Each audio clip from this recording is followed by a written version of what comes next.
నెల్లూరు జిల్లా కావలిపట్టణం కచ్చేరిమిట్టలో ఎస్టీ మహిళపై నడివీధిలో వివస్త్రణ చేసి దాడి చేసిన టీడీపీ మాజీ కౌన్సిలర్ దాడి చేయడం హేయమైన చర్య అని కావలి మాజీ ఎమ్మెల్యే ప్రతాప్ కుమార్ రెడ్డి తెలిపారు.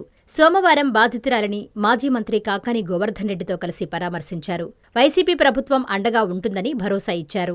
ఈ సందర్భంగా ఆయన మీడియాతో మాట్లాడారు. మహిళపై ఘటన జరిగి వారం రోజులైనా కావలి పోలీసులు కేసు నమోదు చేయలేదన్నారు. జిల్లా ఎస్పీ అజితా వేజండ్ల ఆదేశాలతో చేసేదేమీ లేక కేసు నమోదు చేశారన్నారు. అయినా ఈ కేసులో అసలైన మాజీ కౌన్సిలర్ పేరు A6గా నమోదు చేసి కంటితుడుపు చర్యలు చేపట్టారన్నారు. కావలికి కాపు కాస్తామన్న ఎమ్మెల్యే రౌడీలకు కాపు కాస్తున్నారని ఆరోపించారు. కూటమి ప్రభుత్వ పెద్దలు చెప్పేదొకటి చేసేవి దారుణాలన్నారు. ఎస్టీ మహిళకు న్యాయం జరిగే వరకు తాము పోరాటం చేస్తామని తెలిపారు. ఈ కార్యక్రమంలో జిల్లా ఎస్ఎస్ఎల్ అధ్యక్షులు కామరాజు, జిల్లా ఉపాధ్యక్షులు కనుమర్లపూడి నారాయణ, గంధం ప్రసన్నాంజనేయులు, మాజీ కౌన్సిలర్ పేరం వెంకటేశ్వర్లు, పట్టణ యువత అధ్యక్షులు పార్థు, పట్టణ ఎస్ఎస్ఎల్ అధ్యక్షులు ఆత్మకూరు రాజేష్, వైకాపా జిల్లా యూత్ ప్రధాన కార్యదర్శి సునీల్ గవాస్కర్, కావలి నియోజకవర్గ యువత అధ్యక్షులు చైతన్య యాదవ్ తదితరులు ఉన్నారు. నమస్కారం.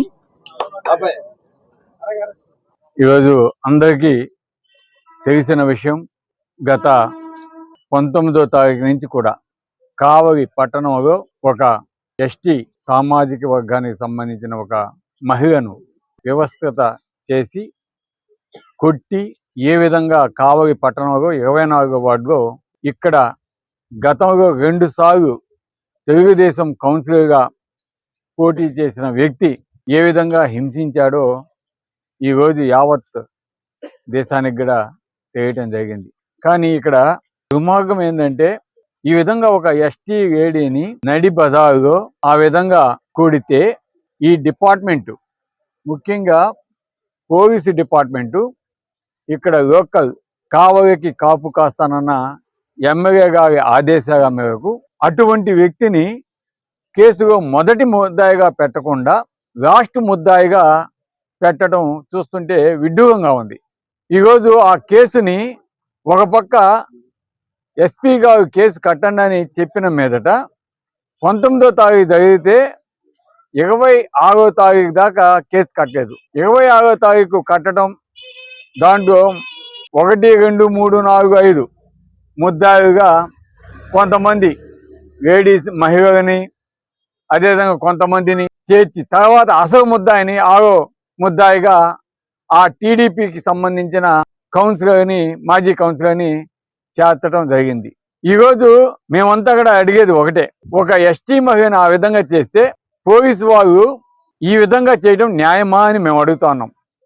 ఇదేనా ఈ కూటమి ప్రభుత్వంలో ఎస్టీలకి జరుగుతున్న న్యాయమని మేము అడుగుతా ఉన్నాం. ఇంతటి దారుణ పరిస్థితులు మనం ఈ కూటమి ప్రభుత్వంలోనే చూస్తా ఉన్నాం. ఒక పక్క మేము అండగా ఉంటామని చెబుతూనే ఉంటారు, ఒక పక్క పవన్ కళ్యాణ్ ఎవరైనా లేడీస్ సైడ్ చూస్తే తాట తీస్తానంటాడు. ఎటుపోయేవి ఈ నాయకులని ఈరోజు ఇక్కడున్న ప్రజలు ప్రశ్నిస్తా ఉన్నారు, మేము కూడా ప్రశ్నిస్తా ఉన్నాం. ఈరోజు ఒక ఎస్టీ మహిళకి అన్యాయం జరిగిందంటే తప్పకుండా న్యాయం చేయాల్సిన బాధ్యత ఈ కూటమి ప్రభుత్వం మీద ఉంది. కానీ ఈరోజు అధికారాన్ని అడ్డం పెట్టుకుని ఇక్కడ నాయకులు ఏ విధంగా ఆ ఎస్టీ మహిళకి అన్యాయం చేస్తున్నారో ఈరోజు ప్రజలంతా కూడా చూస్తున్నారు. ఇది సర్వసభ్య సమాజానికి కూడా సిగ్గుచేయడానికి కూడా మేము తెలియజేస్తున్నాం. ఆ మహిళకి న్యాయం చేయాల్సిన బాధ్యత ప్రభుత్వం మీద ఉంది.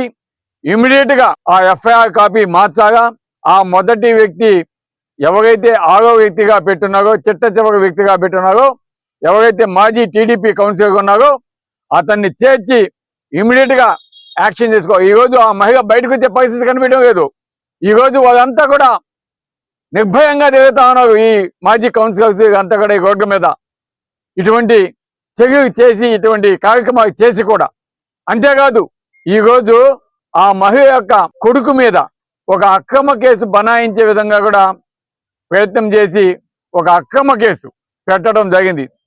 ఓకే, ఈరోజు కొంతమంది మహిళలు నిన్న మాట్లాడారు. ఒకవేళ నిజంగా అది ఆ అబ్బాయి ఏదైనా తప్పు చేస్తుంటే అది పోలీస్ స్టేషన్లో కంప్లైంట్ ఇవ్వగా, అది ఏదైనా ఉంటే విచారించగా దాన్ని ఏ విధంగా సాగు చేయాలో పోలీసులు చేస్తారు. కానీ ఈరోజు చట్టాన్ని చేతుల్లోకి తీసుకొని ఈరోజు వేరే దురుద్దేశంతో ఈరోజు ఆ మహిళని హింసించడం, ఈ విధంగా చేయటం అన్యాయమని మేమంతా కూడా తెలియజేస్తున్నాం. ఏది ఏమైనా కూడా ఈరోజు తప్పకుండా పోలీసు డిపార్ట్మెంటు ఇక్కడ సిఐ కావచ్చు, డిఎస్పీ కావచ్చు, అదేవిధంగా ఎస్పీ గారు కూడా చొరవ తీసుకొని కేసు కట్టమన్నారు కాబట్టి కట్టినట్టు ఉందే తప్ప ఈ డిఎస్పీ గారు, సిఐ గారు న్యాయం అయితే చేయలేదు.